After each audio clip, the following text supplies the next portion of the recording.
is Mohamed Nur Izzat bin Kifli, Syazah Shazwa binti Abdul Samad, Afiq Danish bin Abdul Razak, Dumbia Fanta, Hasbul Izzat bin Hassan Zaki, and my number number is 2012575. 2011140. 2018043. 8 10 406. 2011537.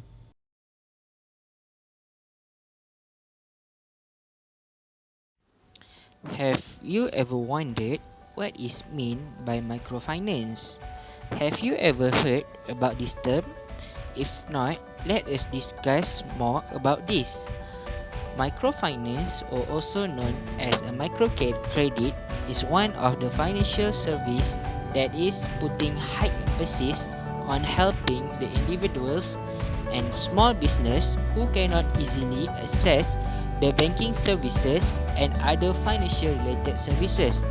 Microfinance is usually targeted to provide financial assistance to unemployed group or low-income individuals in a comprehensive manner. The end goal of microfinance is to significantly uplift the poor people in the society, to give them better opportunities to increase their quality of life and be self-sufficient.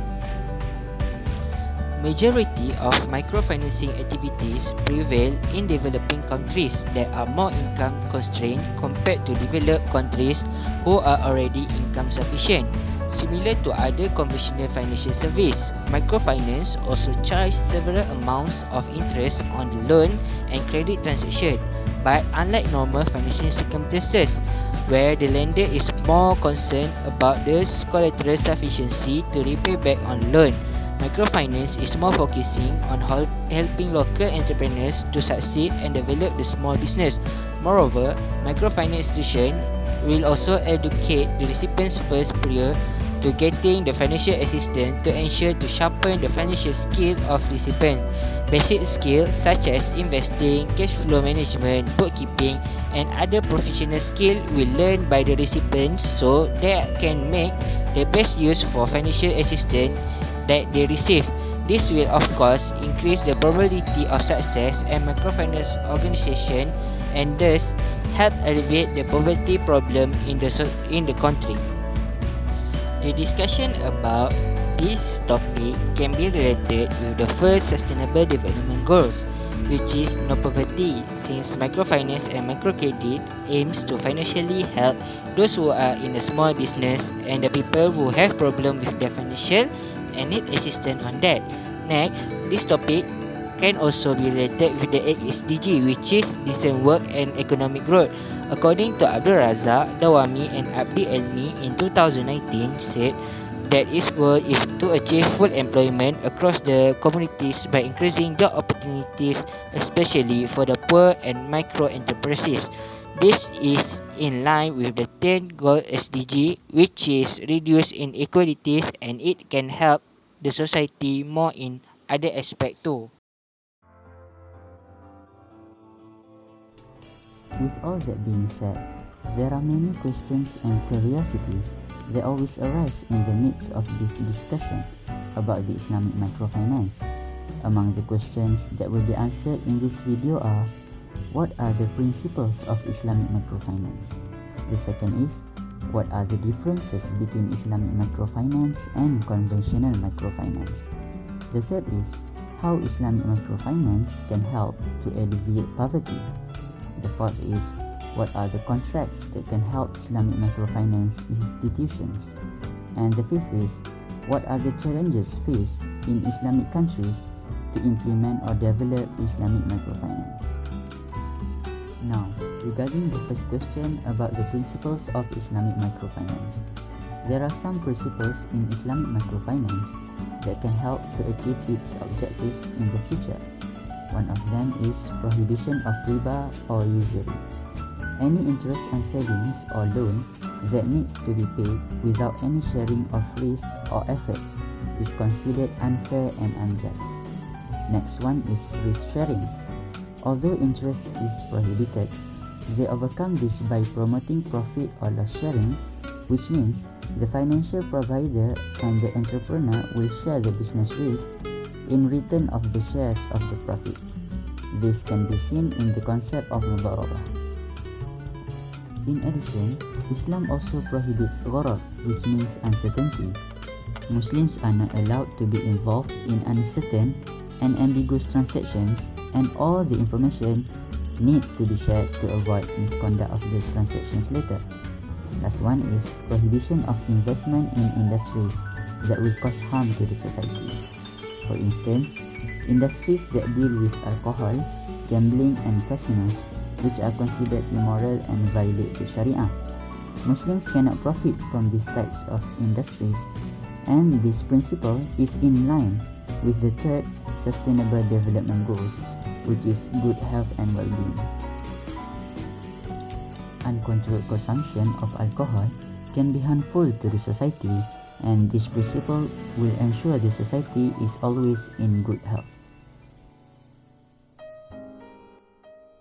What are the differences between Islamic microfinance and conventional microfinance? Islamic microfinance is a new market in Islamic finance. The aim must be charitable or helping to develop the economy of the country. The underlying belief of Islamic financial practices is that money is not an earning asset in and of itself. Only in the context of Islamic attitudes on ethics, wealth distribution, social and economic fairness, and the role of the state can the economic component of the Islamic banking system be properly comprehended. Islamic finance and microcredit promote entrepreneurship and risk sharing, and both think that people of all social classes, including the underprivileged, should engage in these activities. As a result, both system initiatives may be ideologically and practically complementary. Conventional microfinance also shares the same aim with Islamic microfinance, which is to help poor people around the world. The appeal of microfinance drove more parties to the table, and there is now a diverse spectrum of providers, including commercial and state banks, insurance companies, and telecommunications corporations. Conventional microfinance also utilizes many forbidden elements that are opposite with Sharia compliance, which are interest, riba, and uncertainty and deceit, gharar. How Islamic microfinance can alleviate poverty? Well, first of all, poverty is a condition where groups of people have a low level of income until they cannot get essentials for minimum standard of living. So, in order to handle poverty problems, Islamic microfinance provides services like other Islamic banks institutes. But what makes it different is Islamic microfinance provide it with more leniency prerequisites, so this group can able to get access to their services, so it can increase their purchasing power, so they can get essentials. With this initiative, the poverty can be reduced. What are the contracts that can help microfinance institution? Well, there are few products that were introduced to assist the microfinance institution. The first one is Mudoraba. Mudoraba is a contract of sharing profit, which is risk sharing, where there will be two people. The first will be contribute the capital, while the other one will handle a business, which is entrepreneur. Their profit will be shared among them based on an agreed profit ratio. The second one is Murabaha. Murabaha is a contract where Islamic microfinance will buy the asset first and then sell it back to the entrepreneur at the markup price. The third one is Musharaka. Musharaka is a type of contract where it is used by Islamic microfinance to join venture into partnership with the small businesses. And if there is a profit, they will share it based on an agreement that has been made by the two parties. But if they receive a loss, they would share it based on the capital contribution ratio. The fourth of the contract is Ijarah contract. As we can say, it is a long-term agreement of rental subject to specific condition based on the Sharia law. It accepts possession of a particular intended benefit of the leased assets, which is Ain, for a consideration. While the last one is Qardul Hasan. Qardul Hasan is another type of instruments that were used by Islamic microfinance, also known as interest-free loan. Usually they will give it to the entrepreneurs who are in need of small capital. What are the challenges faced in Islamic countries to implement or develop Islamic microfinance? Microfinance institutions face a lot of challenges that limit their reach, especially in predominantly Muslim countries. Some critics of Islamic financial products claim that the pricing of some Sharia-compliant items is too similar to that of mainstream products. Some banks that offer murabaha, for example, appear to hide interest as a cost markup or an administration fee. Furthermore, murabaha does not allow late payment, to be less flexible in denying borrowers access to funds needed to pay for other expenses such as utilities. In brief, additional fees and criticism about compliance with Islamic principles complicate the loan procedure and are hard to implement in Islamic countries. The next challenge to develop Islamic microfinance in Islamic countries is limited financing resources compared to conventional microfinance. Conventional microfinance earns money from money donors, which enables them to convince commercial banks that they were creditworthy. They were unable to get Islamic banks to invest in their portfolio since it seems as a high-risk venture, with the only loan they can acquire from being an interest-free loan. Some Islamic banks executives cited a shortage of funding as a factor that limited the scope of their outreach.